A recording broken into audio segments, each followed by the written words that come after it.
Perché non volete questo polo logistico? Ma perché fondamentalmente si tratta di un'opera enorme rispetto alle dimensioni del paese e che secondo noi ha una portata devastante, un impatto devastante sulla vita dei cittadini. Un paese di 2.500 abitanti non può sostenere 300.000 metri quadri di polo logistico. È il pensiero dei cittadini di Porpetto che si sono riuniti in comitato da circa un mese per difendere il loro territorio da un'opera che considerano troppo impattante e di cui dicono di non essere stati informati a sufficienza.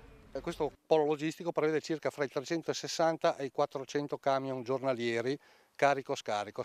Avrebbe un carico urbanistico elevatissimo e inoltre avrebbe un carico anche dal punto di vista ambientale, in quanto pescherebbe l'acqua direttamente in falda, come è scritto nella delibera comunale, e ci abbiamo al fianco questo polo logistico, addirittura abbiamo i campi da calcio e delle varie associazioni sportive di Porpetto.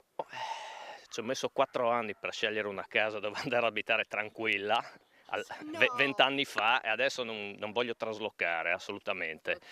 Voglio vendere cara la pelle. Il sindaco mi pare che abbia accennato al fatto che avrebbe recuperato per il comune 2 milioni di euro una tantum a favore del comune. Noi abbiamo fatto un calcolo approssimativo che solo con la svalutazione vanno via quasi 6 milioni, 8 milioni di euro.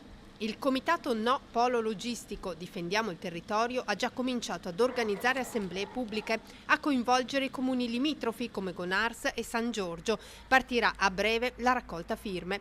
Insomma, dopo l'acciaieria, la Bassa si mobilita per un'altra battaglia. Si parla di far sorgere un capannone quasi in mezzo a un paese, quindi le similitudini ci sono ovviamente. Vedo che la mobilitazione, la volontà del popolo, che non è massa inerme, si sta manifestando. E a mio avviso gli amministratori, se non ne tengono conto, cosa sono?